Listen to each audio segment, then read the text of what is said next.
Hey.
नमस्कार, मी स्मिता राजहंस, वनपरिक्षेत्र अधिकारी मंचर। आज आम्ही इथे विद्याविकास शाळा वन विभाग एकत्रितरित्या एक प्रोजेक्ट राबवतोय, ज्यामध्ये मुलांनी केलेले सीड बॉल जंगलाच्या एरियात रुजवण्याचं काम आम्ही करतो। त्यामध्ये विद्याविकास शाळेच्या मुलांनी त्यांच्या प्रकल्पात आम्ही एक वर्कशॉप मागे घेतलेला। त्या वर्कशॉपमध्ये दिलेल्या सूचनांनुसार सीड बॉल तयार करतो। सीड बॉल माझ्या मते आतापर्यंत कुठल्याही शाळेने तयार नसतील केले, एवढ्या संख्येत तयार झाले। तर 13,000 ते 15,000 सीड बॉलच्या मध्ये एवढे सीड बॉल या शाळेने तयार केले। तर मुलांना ते सीड बॉल रुजवण्याचं काम जंगल एरियामध्ये आपण कसं काय करू शकतो तर ते चेक करतोय आपण।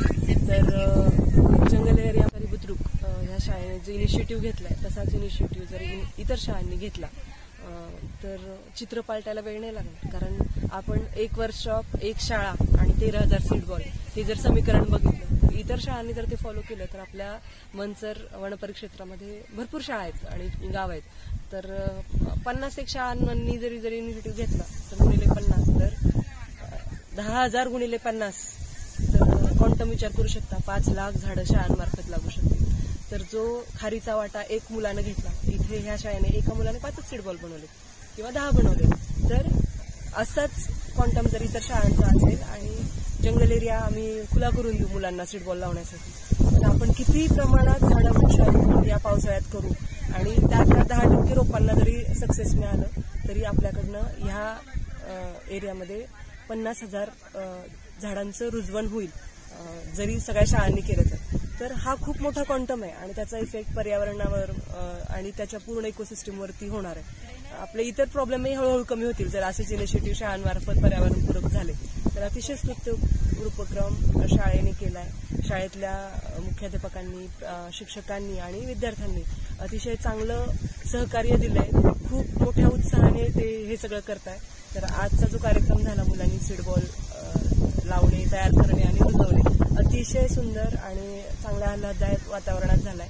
मुलांना एक पर्यावरणाविषयीची आवड यामधून निर्माण झाली। तर माझी आशा आहे की हा उपक्रम या शाळेने जसा आता सुरू ठेवला तसं इथून पुढच्या वर्ष शाळा कंटिन्यू करेल आणि इतर शाळांनी त्यांचा असाच आदर्श घ्यावा आणि अनुकरण करावं आणि पर्यावरणाला हातभार लावावा यानंतर।